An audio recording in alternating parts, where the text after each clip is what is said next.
I was in a place of pain for many, many, many years before I was able to reach inside of myself within that authentic space. Welcome to a new episode of Most Memorable Journeys. I am speaking to a gorgeous lady in South Africa today. And she, just before when we were discussing a little bit what we're going to say, she told me that travel is very high in her values, but she does a lot of interesting things. She's an international speaker, an author, a transformation and authenticity coach, and above all, one thing that really impresses me, she's a professional photographer, something that I would love to be because my photographs are rubbish. Welcome to Most Memorable Journeys, Tracy Loubser. Thank you so much, Elizabeth. It's wonderful to be here with you today. We want to give a quick shout out to Sarit, who connected us. She is a friend of both of us, isn't she? And she's been on this podcast. And I'm going to see her on Monday because she's here in Cyprus at the moment. How lucky for both of you. So, Tracy. Yes, we're missing her here. Yeah, she's going to be away more and more, I think, because her kids are here, but we don't know. So tell me, you traveled, you told me that you were traveling, you traveled as a child, your parents took you on international trips. Where did you go? Oh, wow. We went all over the place. We did a lot of snow skiing in Europe, predominantly Austria, and then to America, to Colorado. We did a lot of snow skiing trips. We did a lot of touring around Europe, touring around America, and that continued through my childhood. My parents highly valued experiences above fancy clothing and branded clothing and stuff like that. So they really pushed for that type of thing. So I remember us saving a lot and then spending on holiday, which was an interesting journey through childhood. It always seemed like this ebb and flow, of finances. So it was very interesting, but highly valued. I think your parents were right because you may enjoy, I don't know, a designer dress or something, but it's going to disappear. But a memory never goes away. I mean, travel memories, especially with the family, they are so precious, and you can have them. You have them all your life, and you take them with you wherever you go. They're absolutely priceless. And what I remember most fondly is that my dad was so present when we were overseas or on holiday. He was so present, he was available. And a lot of the time when we weren't away, he was unavailable. He was working so hard and he was unavailable in the home, So those are the special times where you really connect as a family because you don't have a lot of friends around. And, well, you don't have friends around except those that you're meeting. So you do a lot of communication and connecting, deep connecting as a family on an overseas holiday, I think. Yeah, I think it's quite interesting when you travel within a family or with a friend, when you just have each other, nobody else. I think that's when you really, really get to know each other well. Do you still ski? I haven't skied for a couple of years, but, going through childhood, and then I married my husband, who was absolutely enamored with traveling, and he organized the most incredible trips for us. A very interesting journey within a journey, because I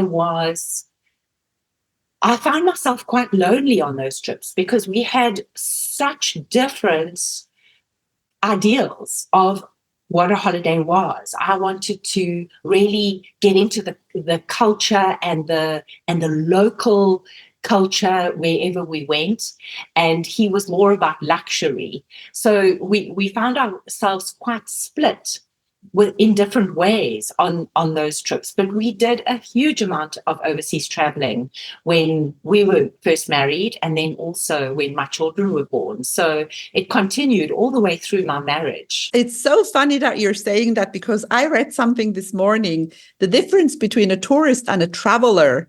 And the difference between a tourist and a traveler, I mean, that's what it said there, is that a tourist likes luxury and stays in the expensive hotels, goes to expensive restaurants, doesn't connect with the locals. And, so your husband was a tourist and you were a traveler. And, it's not that he didn't connect with the locals. He was just more about luxury. And yes, I think so. Also as a professional photographer, it intrigues me to become one with the locals. I did a Spanish trip, a solo Spanish trip 2 years ago, and that was unbelievable. I flew over to Barcelona, and then I hired a car. I just booked my first 3 nights in Barcelona, and then I decided that from then on I would just go by heart and see where I wanted to start, what I wanted to do. And I hired a car and I traveled down the Costa del Sol, and it was absolutely incredible. And I stopped in places overnight where it wasn't planned and where I might not have stopped if I had planned the holiday. And the most unplanned stops were the most magnificent stops. And the least luxurious places were the most memorable, because I would stay with people that would say, no, we're coming to town with you. We're going to show you around. We're going to show you a lot of what we do. And that was really getting intermingled with the culture, with the people of that little city or town, or, and I'm also a foodie. So just to try that authentic food and experience the culture from their cuisine perspective as well, that is unbelievable for me. So yeah, that was incredible. I didn't take my professional camera along, but I definitely took a lot of photographs, and those are where the memories are. Yeah. Isn't it amazing that sometimes the totally unplanned things are the best, generally in life as well? I think because first of all, when you plan everything, then there is this effect of disappointment because it doesn't always work out the way you were planning it. But when you don't plan it, everything is just a surprise and then like an additional value, whatever happens. I think that's beautiful what you just said. In between camera, you have a professional camera, you are a professional photographer. Do you think iPhone photos are good? Absolutely. In fact, I've just picked up on my way in just now, I picked up the Estate magazine that is published once a month here. And one of my iPhone photographs is on the cover. And it looks like an absolutely professional photograph that was taken with a professional camera. And I took it with my iPhone. And we are all photographers now. We are absolutely all photographers. Yes. And what separates a good photographer, because we really are all photographers, but what separates a good photographer from a less able photographer is understanding angle, lighting, background, and positioning. So if we all just look into those 4 aspects, we don't need to know all the intricate settings of a camera. If we just look into the angle, the ensuring where the light is coming from, looking at our background, because a busy background is very distracting to the subject, and then, considering our position as well, not only the position of the subject. So height and, getting higher or getting lower, and moving left and right. Yeah, those are definitely things to You've consider. just answered my next question, because I wanted to ask you to give our listeners some tips, but you did. It's angle, lighting, background, positioning, and everybody can take good photographs with a phone. Yeah, and I invite everyone who's listening to this to take a photograph with the lighting behind the subject. So you're getting a backlighting, which increases the depth of the subject. And then go around to the other side and take it from the other side. And just compare the image yourself. Choose something like a flower or a tree or even a person. Place somebody there and daytime lighting is not the best lighting. You want the early morning lighting, and you want the soft afternoon lighting, so that you're not getting lighting that's coming down onto the subject, causing shadows and distortions.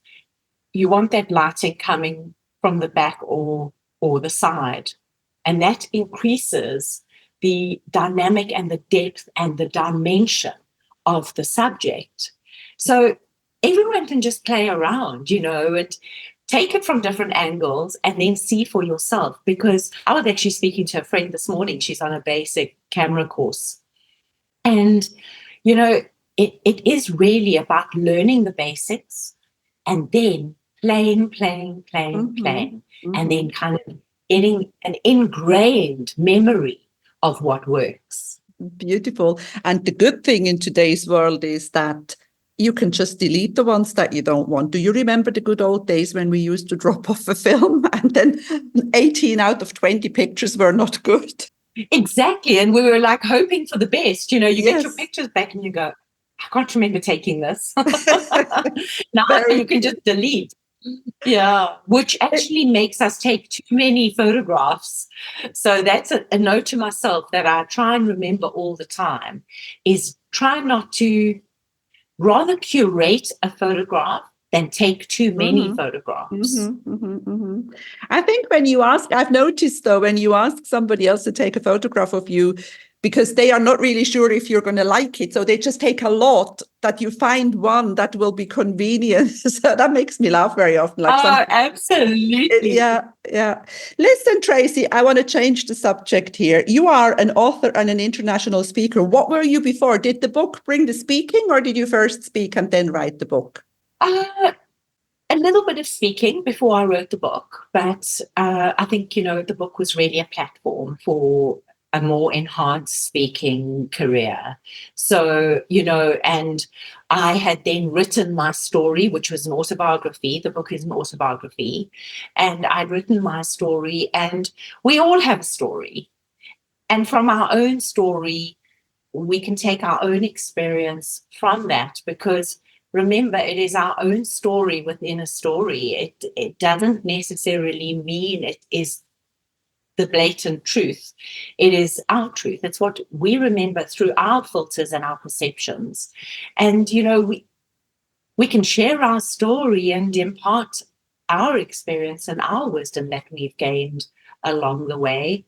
But many other people have got their stories as well. So it seems that my story speaks to people who haven't had the same experience, but can resonate with a place of entrapment, a place of pain, and a place of finding one's own self through adversity. I think it's very important that we tell our story. And I don't know who said it. I often quote it. Your story can be somebody else's survival guide. And it also gives a lot of people courage to talk about their own story, whatever it is, and sometimes and even ask for help, which they didn't dare before. But when they hear somebody who's gone through something different and came out on the other side, I think it gives a lot of people courage. Now, I did not read your book, and I forgot to write it down. What is your book called? It's called Unlocked, A Journey Inward to Utter Truth. And it's available on Amazon?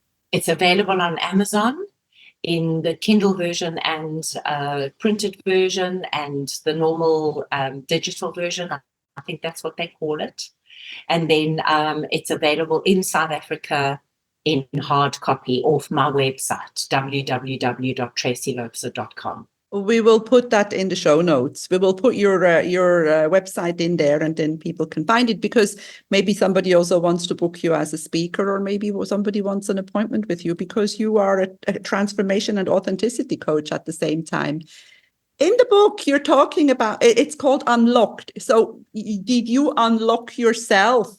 Yes, I was raised to or trained to look outward for reassurance, for validation, for acceptance.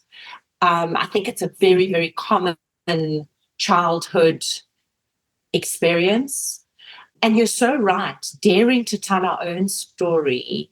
And the more vulnerable a person is, the more permission it gives other people to be vulnerable. And yeah, I lost myself in the process, and I made decisions that were not integrous. They, I was so drawn to marrying my husband, but I was not in love with him. And that had its challenges. He was a really good man. I am so thrilled that I married him, because I wouldn't change a thing in my past. But when you go against your truth and marry someone that you know before you marry them, that you're walking down the aisle to say I do to somebody you don't, there are consequences to that.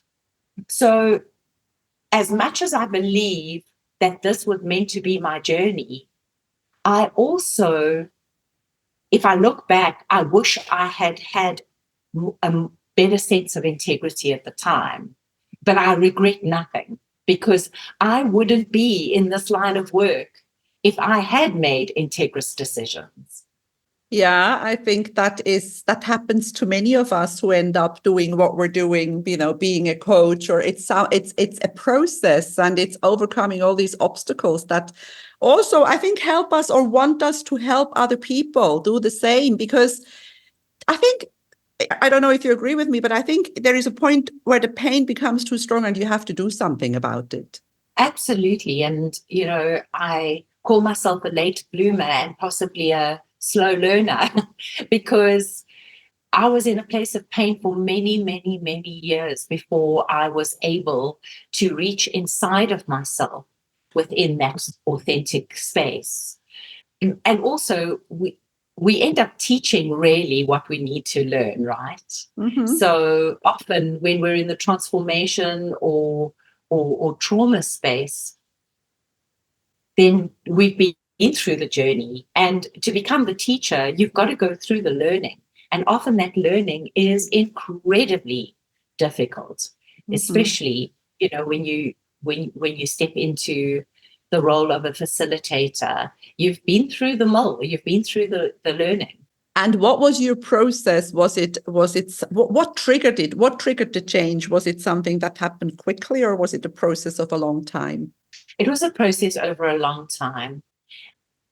I won't spoil the book, but No. When you haven't been true to yourself, often, that inability for authenticity ends up building a lot of pressure inside you and ends up oozing out sideways. And things happened in my marriage that I would love to have been different, but it wasn't. Mm-hmm, mm-hmm, mm-hmm. So I think that all of my experiences inside of my marriage and then after the marriage, because my husband did not want the divorce, have increased my sense of compassion and my sense of understanding when other people are stuck, when other people are in pain and they just feel paralyzed. I remember that feeling. So, it wasn't one thing. Different things came in to show me a different way of being, to point me to where I wasn't being true to myself. It sounds selfish being true to yourself, but it's the only place you can start is being true to yourself. Only then, it's like that old adage of you've got to have the oxygen yourself before you can help another person. Oh, totally. That is so true. Yeah. You've got to be true to yourself to be true to another. And I wasn't true to myself. And the person I lied to first was me. Yeah. Fascinating. So if you want to know everything, you have to read Unlocked by Tracy Loubser, available on Amazon. Let's talk about South Africa. Do you travel within South Africa? I have traveled within South Africa. My What daughter is and your I, a few favorite? You years live in ago. Johannesburg, don't you? Live Are in you the from, outskirts of are you Johannesburg. from Johannesburg? I am from Johannesburg. So I was born in Johannesburg, moved out into the country when I was about 1 year, only one. And we've lived out in the country ever since. Where I live now, we used to ride our horses through the land. We call it the veld in South Africa. We used to ride our horses through here. I live in the same estate as Sarit. It is west of Johannesburg at the foot of the Krugersdorp Hill. And it's absolutely beautiful to live out in the country. I've grown up as a country girl, quite a bit of traveling around South Africa. Beautiful trip to Fish River Canyon with my daughter. We hiked the Fish River Canyon. It was a hike of 89 kilometers over 5 days into the canyon, and where you carry all your own stuff, and that was fascinating. Absolutely, the silence in the canyon is indescribable. Absolutely indescribable. I think that was the most magnificent part of it. You heard every single footstep and every single step, and just a bird's cry would break a silence with this incredible cry of nature. So that was magnificent. And it was just beautiful to be able to photograph that as well. Yeah, I think, from the eye of a photographer makes a big difference. I love that. And you did it with your daughter? Yes, my youngest daughter. My oldest daughter has the opinion that we should be paid for stuff like that. We shouldn't be paying to go on a hike. Why would you pay for torture? And my experience was actually quite torturous. I got a huge blister on the hike. I was possibly going a little bit fast the second day, and I got a huge blister, and I did not take blister plasters. Oh, So no. I had this gaping blister the third, fourth, and fifth day. And that was quite a journey within itself. Oh, my God. So painful. I had a, yeah, Yeah. absolutely. It That was sounds like, dry, and it can was you hot. repeat the name of the canyon? I didn't get it properly. The Fish River Canyon. Fish River Canyon.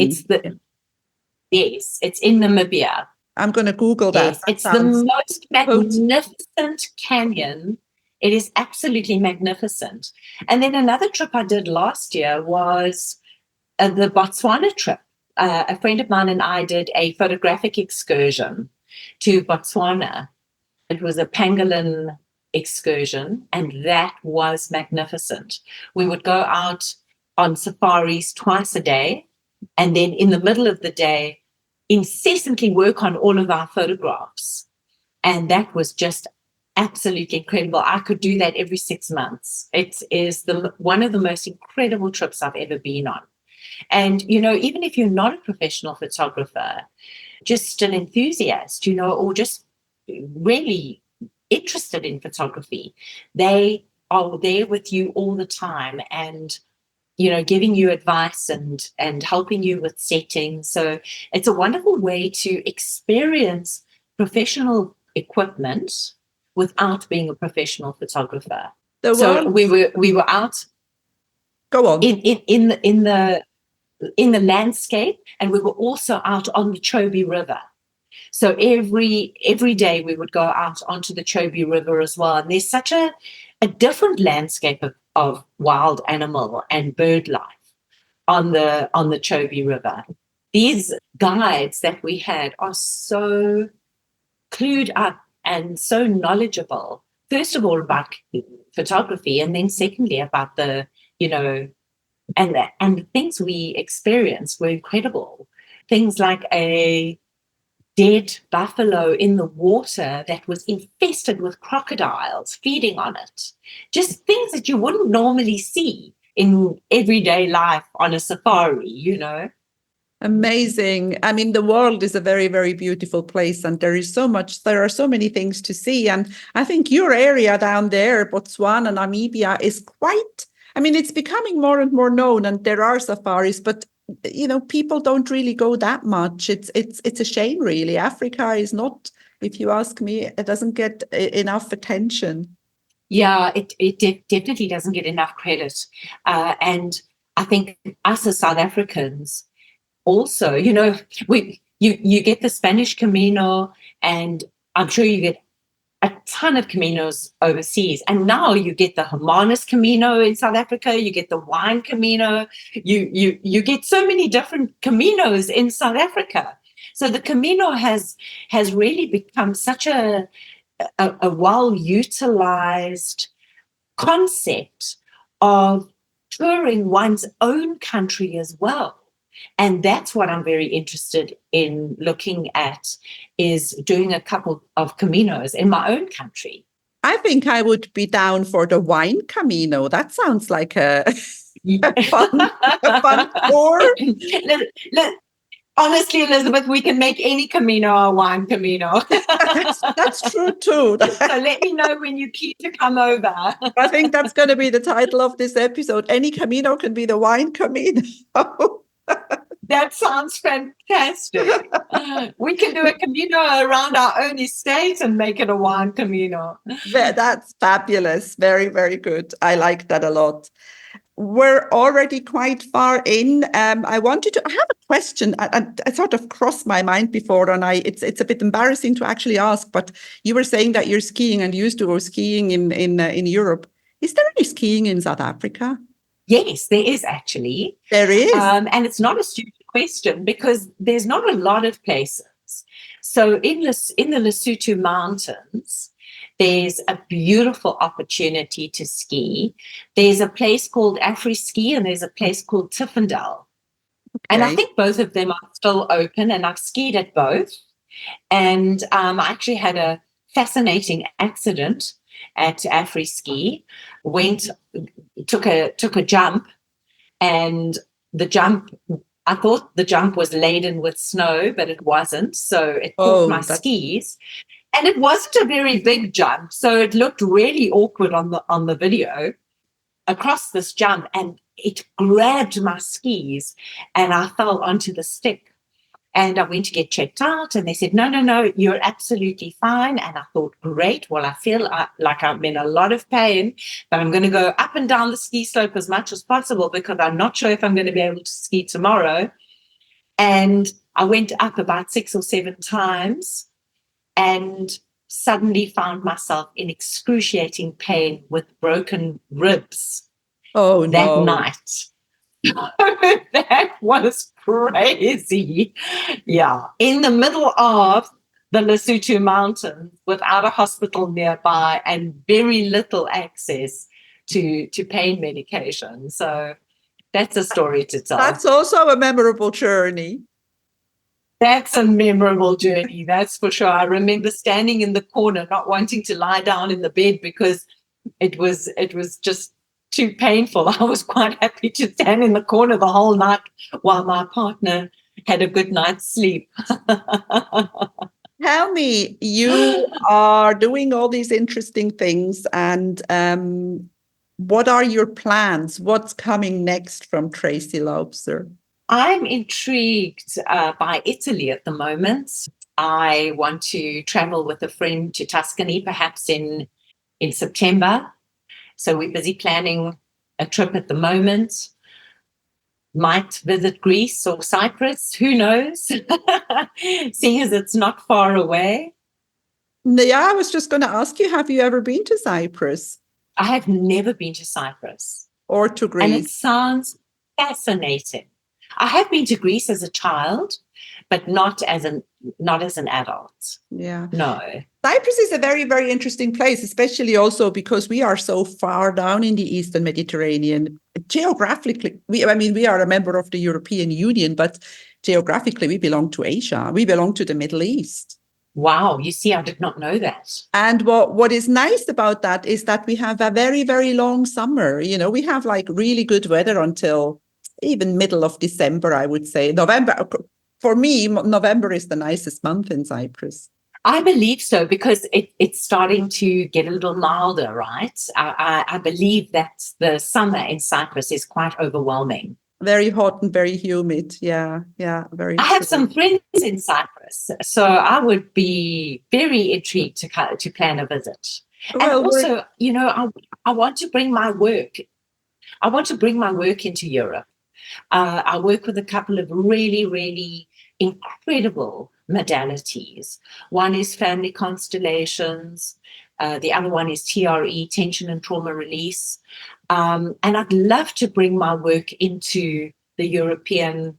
There are facilitators in Europe, and I'd love to collaborate with fellow facilitators in Europe. I'm fascinated by Europe. yeah, and I'm interested in this. What do you call it? Tension and trauma release. I have never heard that before. That sounds like something that, especially here in Cyprus, many people need because of the invasion, because the island is occupied, because lots of people lost their home. There is a lot of trauma. Yes, and I think, trauma is such a commonality all over the world at the moment, and every family has their trauma story. Every country has their trauma story. The world has a trauma story. COVID brought a trauma story to the world, and through the COVID story, we all suddenly connected as it's a commonality that connected the whole world. Every nation has its trauma, but also Dr. Gabor Mate talks about trauma as trauma with a small t and trauma with a big T. Now, when you hear the word trauma, it's sometimes an immediate response of, I don't have any trauma, but we all have trauma with a small t. You think about driving along the road and suddenly a guy goes through a red robot in front of you and you've got to slam on brakes, or in our country, the taxi drivers are stopping all over the place. And we're slamming on brakes. Just that little bit can create tension, muscle tension patterns in the body. And TRE is a somatic process that, using a series of innovative exercises, we get the brain into safety. And when the brain's in safety, we can activate the natural release mechanism of the body, which is a shake or a tremor. And if you think to yourself, we've been taught to, if we start shaking, we want to shut it down. We want to look like we're together and in control. And that's the very thing that has embedded trauma and muscle tension patterns in the body. So TRE is for everybody. Do you work online? Could you be doing TRE for somebody on Zoom or on a platform? That's the most beautiful part of TRE, is it can be facilitated online and in person, and both have their different values, because when we're working with someone face to face, we can get more into the body as facilitators. But when we're working with someone online, it's teaching them to get into their own body, to have that body awareness, and to also think out of the box with when I do TRE myself, I'm working on my own body. And there's an incredible amount that you can do with your own body just by having a couple of household things around, like a rolled up towel and a cushion and a little bit of softness and some soft balls that can be used under the body. We can do so much. So both have their value, working online and working in person. Brilliant. So if somebody wants to know more about this, Tracy's website will be in the show note. And I think we're getting to the end of this podcast episode. I want to thank you so much for spending time with me. And I hope that you will visit us soon here on my island in the sun, as I call it here in Cyprus. Thank you so much for being on Most Memorable Journeys, Tracy Loubser. I'm delighted. Thank you so much, Elizabeth. If you enjoy my podcast, please like, share, and subscribe to my channel. You will find all the information in the show notes.